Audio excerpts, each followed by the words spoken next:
ನಮ್ಮ rocking star Yash ಮತ್ತು Bollywood ನಟ ರಣಬೀರ್ ಕಪೂರ್ ಅಭಿನಯದ ರಾಮಾಯಣ ಸಿನಿಮಾ ದಿನದಿಂದ ದಿನಕ್ಕೆ ದೊಡ್ಡ ಮಟ್ಟದ ಸುದ್ದಿ ಮಾಡ್ತಿದೆ. ಈ ಸಿನಿಮಾವನ್ನ ನೋಡಲು ಎಲ್ಲರೂ ಬಹಳ ಕಾತರದಿಂದ ಕಾಯ್ತಿದ್ದಾರೆ. ಆದರೆ ಈ ಸಿನಿಮಾವನ್ನ ಒಂದೇ ಬಾರಿಗೆ ತರದೆ 2 ಭಾಗಗಳಾಗಿ ಯಾಕೆ ಮಾಡ್ತಿದ್ದಾರೆ ಅನ್ನೋದಕ್ಕೆ ನಿರ್ದೇಶಕ ನಿತೇಶ್ ತಿವಾರಿ ಉತ್ತರ ನೀಡಿದ್ದಾರೆ. ಇತ್ತೀಚೆಗೆ ನಡೆದ ಕಾಮಿಕ್ ಕಾನ್ ಕಾರ್ಯಕ್ರಮದಲ್ಲಿ ಮಾತನಾಡಿದ ಚಿತ್ರತಂಡ, ರಾಮಾಯಣದ ಕತೆ ತುಂಬಾ ದೊಡ್ಡದಾಗಿದೆ, ಅದನ್ನ ಒಂದೇ ಸಿನಿಮಾದಲ್ಲಿ ತೋರಿಸಲು ಸಾಧ್ಯವೇ ಇಲ್ಲ, ಹಾಗಾಗಿ 2 ಭಾಗಗಳಾಗಿ ಮಾಡಲು ನಿರ್ಧರಿಸಿದ್ದೇವೆ ಎಂದು ಹೇಳಿದ್ದಾರೆ. ಸಿನಿಮಾದ ಮೊದಲ ಭಾಗದ ಕೊನೆಯಲ್ಲಿ ಒಂದು ದೊಡ್ಡ ತಿರುವು ಬರಲಿದ್ದು, 2ನೇ ಭಾಗ ನೋಡಲೇಬೇಕು ಅನ್ನುವಷ್ಟು ಕುತೂಹಲ ಮೂಡಿಸುವಂತಿದೆ.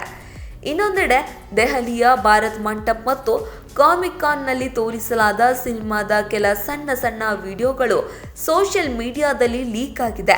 ಇದರಿಂದ ಅಲರ್ಟ್ ಆಗಿರುವ ನಿರ್ಮಾಪಕ ನಮಿತ್ ಮತ್ತು ಅವರ ತಂಡ ಈ ವಿಡಿಯೋಗಳನ್ನು ಡಿಲೀಟ್ ಮಾಡಿಸಲು ಕಠಿಣ ಕ್ರಮ ಕೈಗೊಂಡಿದೆ.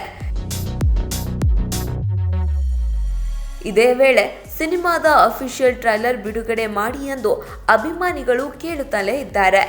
ಈ ದೊಡ್ಡ ಬಜೆಟ್ನ ಸಿನಿಮಾದಲ್ಲಿ ರಣಬೀರ್ ಕಪೂರ್ ರಾಮನಾಗಿ, ಸಾಯಿ ಪಲ್ಲವಿ ಸೀತೆಯಾಗಿ ಮತ್ತು ನಟ ಯಶ್ ರಾವಣನ ಪಾತ್ರದಲ್ಲಿ ಕಾಣಿಸಿಕೊಳ್ಳಲಿದ್ದಾರೆ.